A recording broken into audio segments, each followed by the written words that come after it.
इसका distance value में यार, ठीक है। तो जो इनके बीच में फोर्स होगी ये हम अच्छे से पढ़ेंगे। तो ये ग्रेविटेशनल कांस्टेंट कहां से आया मेरे पास, ठीक है। वो फोर्स क्या कितनी आएगी मेरे पास, G m1 m2 upon r square. तो ये जो जी है ये यूनिवर्सल ग्रेविटेशनल कांस्टेंट, ठीक है बेटा। इसकी वैल्यू ये होती है। रिवाइज करते जाओ बेटा, रिवीजन बहुत जरूरी है। जब तक रिवाइज नहीं करोगे, जब तक आप पिछला नहीं लिखोगे, तब तक आपको अगला समझ नहीं आएगा। साइंस ऐसी चीज है कि इसमें आपको बिल्कुल प्रैक्टिस के साथ प्रॉपर पिछला अंडरस्टैंड होना चाहिए, तभी आपको अगली अंडरस्टैंडिंग हो सकती है।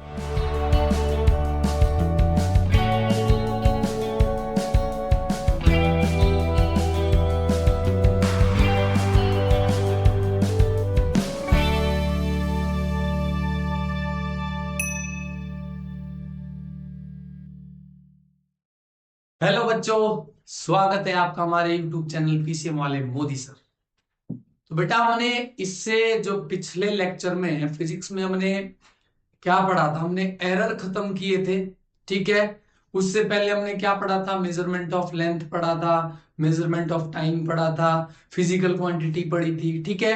तो आज जो मेरे पास फिजिक्स में जो टॉपिक आता है, मेरे पास आता है डायमेंशनल एनालिसिस, ठीक है।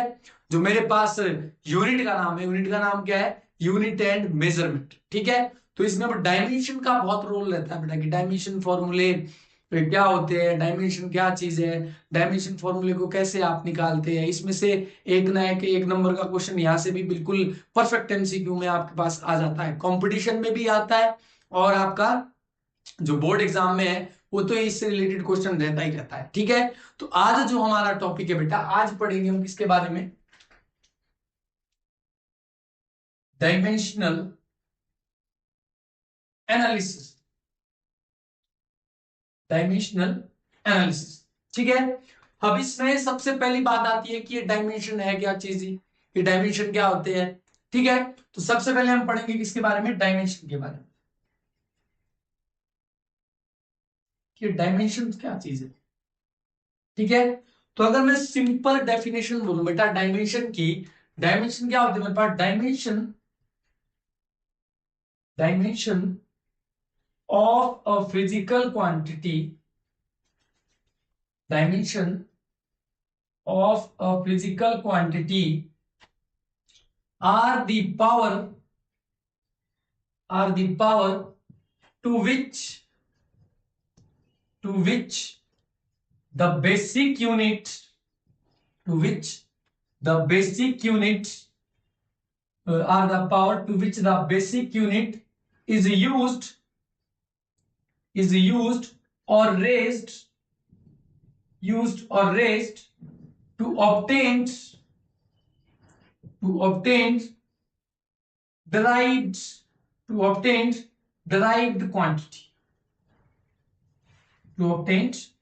quantity, ठीक है।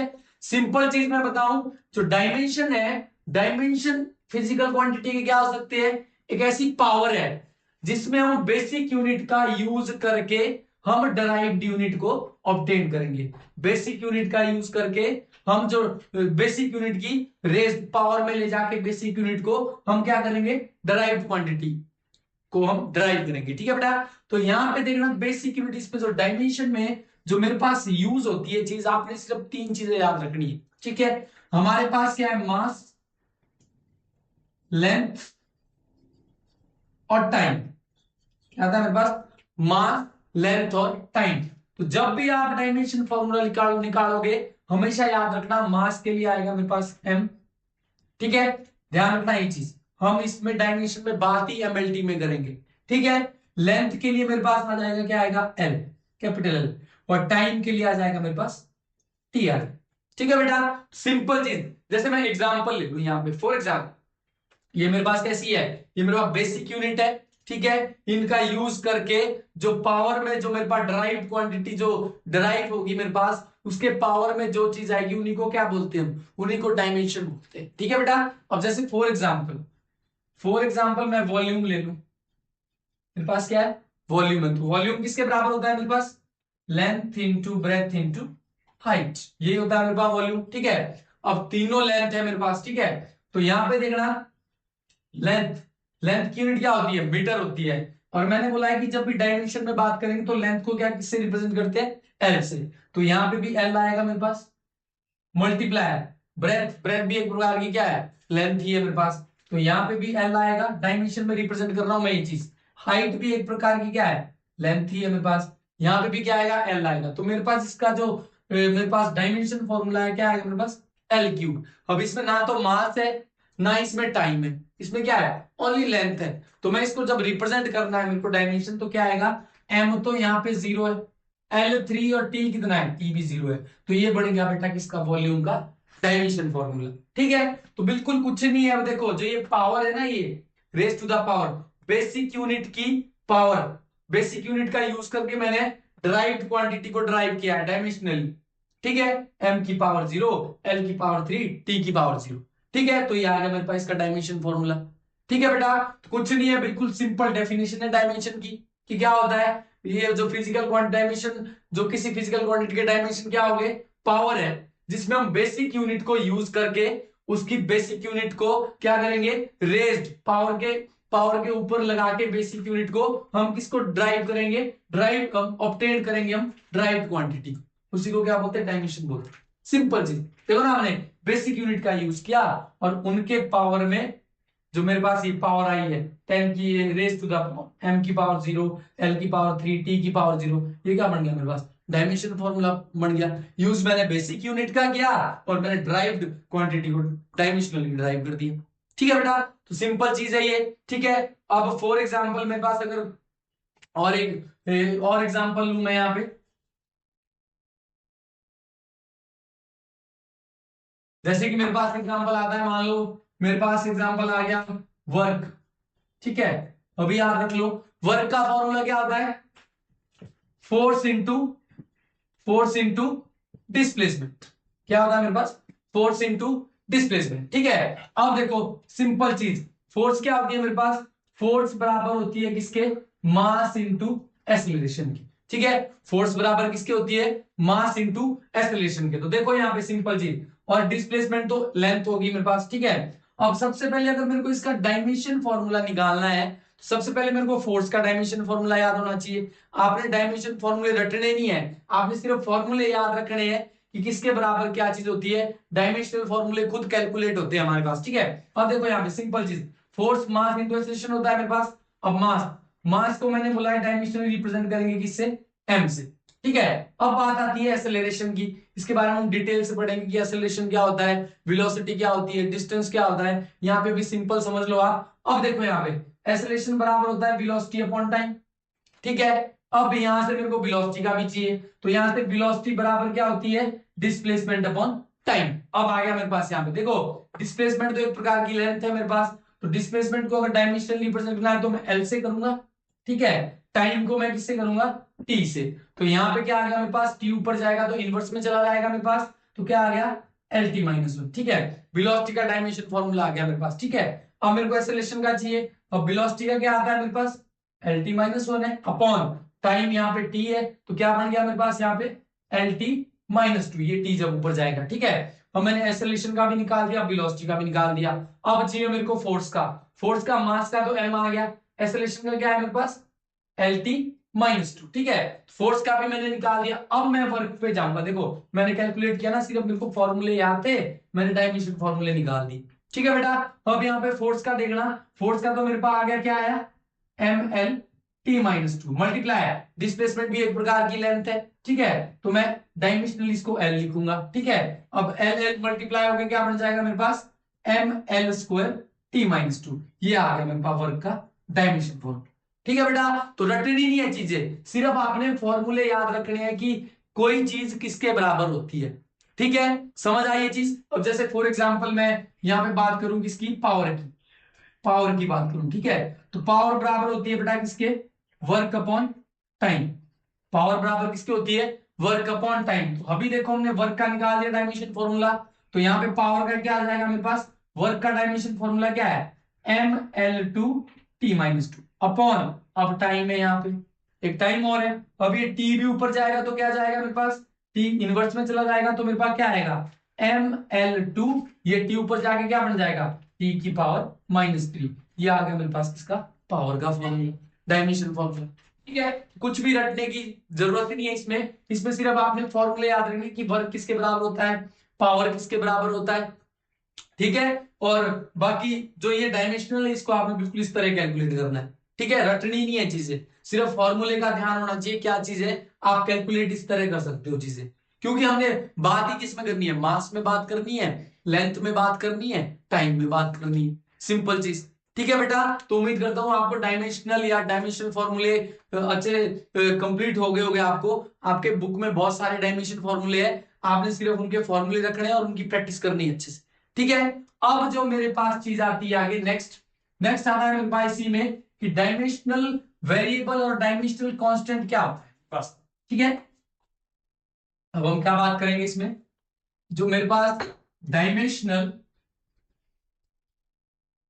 डायमेंशनल वेरिएबल एक टर्म आती है इसमें, ये डायमेंशनल एनालिसिस में ये टर्म है कि डायमेंशनल वेरिएबल क्या होता है। सिंपल चीज आपको वेरिएबल से पता लग रहा होगा, वेरिएबल मतलब जो चीज वेरी कर रही है, जो चीज चेंज हो रही है, ठीक है। जो चीज वेरी कर रही है वो क्या होगा, वेरिएबल होगी ये चीज, ठीक है। अब डायमेंशन का मतलब कि डायमेंशनल से रिलेटेड कोई चीज होगी, ठीक है। तो अगर मैं सिंपल इसकी डेफिनेशन बोलूं, क्या आएगा मेरे पास, dimensional variable are the dimensional physical quantity are the dimensional physical quantity whose value is changes, और आप सिंपल बोलते हो whose value is vary, ठीक है। मतलब जिसकी वैल्यू चेंज हो जाए, जिसकी वैल्यू वेरी कर रही है। और फॉर एग्जांपल मेरे पास क्या आ गया, एरिया आ गया, ठीक है। एरिया आ गया मेरे पास, और क्या आ गया, वॉल्यूम आ गया मेरे पास, एक्सेट्रा। अब देखो ना, एरिया मान लो ना आपने आपके घर में जो आपका घर है वहां पे किचन का कुछ एरिया अलग होगा, ठीक है। रूम बड़ा है, रूम का एरिया अलग होगा, और हॉल जो आपने बनाया है हॉल का एरिया अलग होगा, ठीक है। समझ आई ये चीज, मतलब एरिया चेंज हो रहा है, वेरी कर रहा है, ठीक है। वॉल्यूम भी वेरी करेगा, ठीक है। मान लो आपके पास एक जग है तो जग के अंदर वाला वॉल्यूम अलग है, और आपका बाल्टी आ गई, बाल्टी का वॉल्यूम अलग है, तो मतलब ये चीजें चेंज हो रही है, तो इनको क्या बोलते हैं, डायमेंशनल वेरिएबल बोलते हैं, ठीक है बेटा। सिंपल चीज, एरिया आ गया मेरे पास, वॉल्यूम आ गया मेरे पास, ठीक है।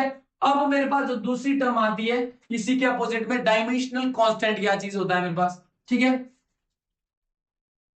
अब जो मेरे पास चीज आती है, क्या आता है मेरे पास कि dimensional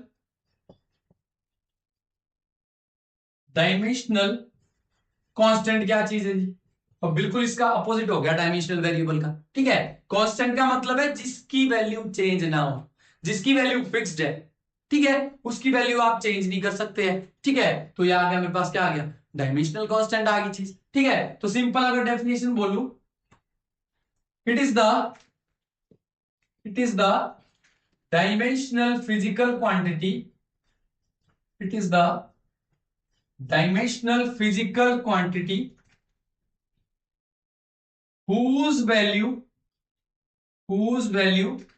remain constant, whose value remain constant, ठीक है। मतलब it is the dimensional physical quantity जिसकी वैल्यू क्या हो, कांस्टेंट हो, ठीक है। सिंपल चीज, अब मेरे पास इसको एग्जांपल ले लो, फॉर एग्जांपल आ गया मेरे पास, acceleration due to gravity at surface of earth, acceleration due to gravity at surface of earth के सरफेस पे जी की वैल्यू क्या होती है मेरे पास, 9.8 मीटर पर सेकेंड, तो ये कांस्टेंट वैल्यू है बेटा, 9.8 ही होती है मेरे पास, ठीक है। तो जी की वैल्यू अर्थ के सरफेस पे क्या होती है, 9.8 मीटर पर सेकेंड स्क्वायर, ठीक है। चेंज तो नहीं होगी ना अर्थ के सरफेस पे जी की वैल्यू, यही रहेगी मेरे पास, ठीक है। और ले लो आप यूनिवर्सल ग्रेविटेशनल कांस्टेंट ले लो आप, यूनिवर्सल ग्रेविटेशनल कांस्टेंट। अभी आपने ये चीजें याद रखनी है, जब आप आगे इसको डिनोट करते हैं जी से, जब आगे हम ग्रेविटेशन चैप्टर पढ़ेंगे बेटा, उसमें सारी चीजें हम डिटेल से पढ़ेंगे ये चीजें। अभी आपने शुरू में बेसिक थोड़ा सा इनका आइडिया ले लेना है, उसके बाद हम डिटेल से डिस्कस करेंगे जब हम चैप्टर बाय चैप्टर,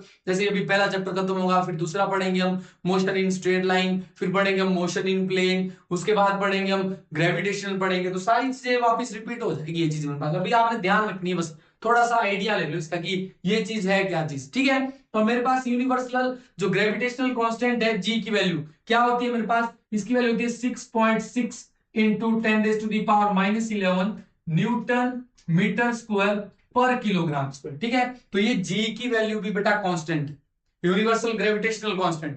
देखो ना, जो मान लो दो बॉडी है मेरे पास, ये अच्छे से पढ़ेंगे हम डिस्कस करके। मान लो दो बॉडी है मेरे पास, m1 जिसका मास है, एक का मास m1 एक का मास m2, ठीक है। मान लो अर्थ और मून ले लो, दो हेवनली बॉडी, ठीक है। इनके बीच का डिस्टेंस ले लूं मैं यहाँ, ठीक है। तो जो इनके बीच में फोर्स होगी ये हम अच्छे से पढ़ेंगे, जो ये ग्रेविटेशनल कांस्टेंट कहां से आया मेरे पास, ठीक है। वो फोर्स क्या कितनी आएगी मेरे पास, G m1 m2 upon R square. तो ये जो जी है ये है यूनिवर्सल ग्रेविटेशनल कांस्टेंट, ठीक है बेटा। इसकी वैल्यू ये होती है मेरे पास, समझ आई ये चीज, ठीक है। तो बिल्कुल अच्छे से एक्यूरेटली आपने इजी तरीके से करनी है चीजें, नॉर्मल तरीके से अंडरस्टैंड करनी है और बेसिक से चलना है बिल्कुल प्रॉपर तरीके से, ठीक है बेटा।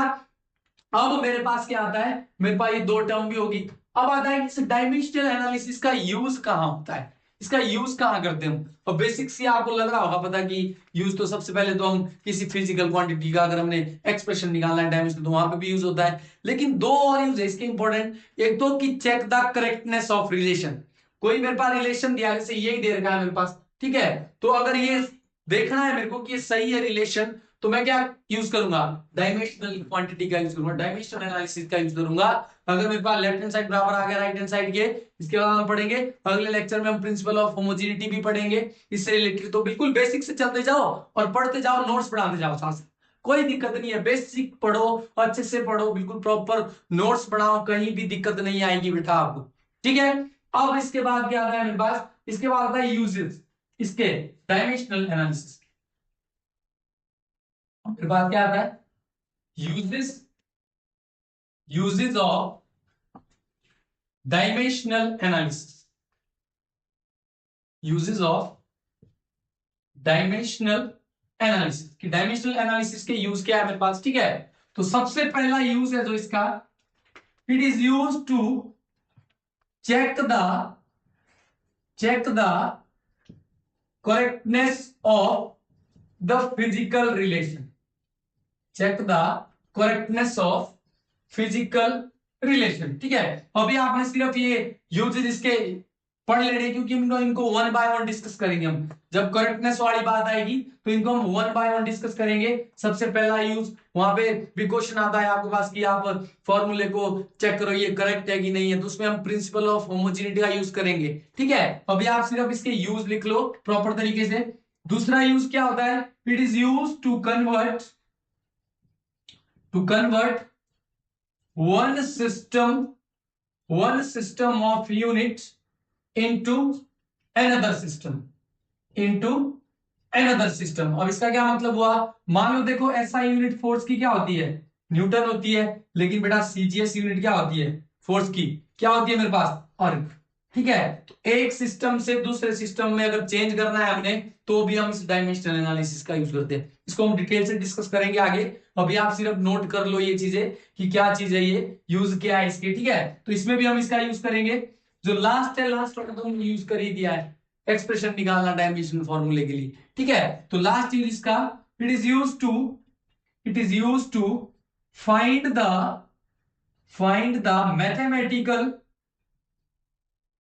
Mathematical expression for derived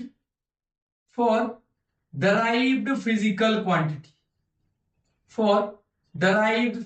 quantity और क्या बोल सकते हैं आप, to find the dimension formula. और क्या बोल सकते हैं आप, to find the dimension formula. Simple mathematical expression. ये एक्सप्रेशन ही तो क्या था, हमने क्या लिया था, फोर्स बराबर क्या होती है, मास इनटू एक्सीलरेशन होती है, ठीक है। तो हमने इसको इसकी मैथमेटिकल एक्सप्रेशन करना है इसका, ठीक है। सिंपल देखो यहाँ पे फोर्स क्या होता है मेरे पास, फोर्स बराबर आएगी इसका डायमेंशन फॉर्मूला, मास का क्या होता है मेरे पास, m आता है मेरे पास, एक्सीलरेशन का क्या आता था मेरे पास, LT-2। तो क्या आया फोर्स का फॉर्मूला मेरे पास, mLT-2। तो ये मैथमेटिकल एक्सप्रेशन आ गया इसके लिए, ठीक है। सिंपल चीज, किसी भी ड्राइव्ड फिजिकल क्वांटिटी का अगर मेरे को मैथमेटिकल एक्सप्रेशन करना है डायमेंशनली, ठीक है, समझ आ रही है ये चीज। तो इसके ये 3 रूल है बेटा। हम कल इसको अगले लेक्चर में हम 1 बाय 1 इसको डिस्कस करेंगे। सबसे पहले हम पढ़ेंगे to check the correctness of physical relation. दूसरा हम पढ़ेंगे to convert one system of unit into another system साइको सीजीएस में। ठीक है, तीसरा हम पढ़ेंगे टू फाइंड, ये वाला तुमने कर लिया यार, to find the mathematical expression for derived physical quantity. ठीक है, ये चीज हमने कर ली आज। ठीक है, तो इन दो को अच्छे से डिस्कस करेंगे हम, जिसमें बेटा प्रिंसिपल ऑफ होमोजेनिटी का यूज होता है। ठीक है, वेरी वेरी इंपॉर्टेंट, बोर्ड में तो पूछता ही पूछता है प्रिंसिपल ऑफ होमोजेनिटी। ठीक है, लेकिन कभी कभी कंपटीशन में भी इसका यूज हो जाता है हमारे पास, करेक्टनेस वाला।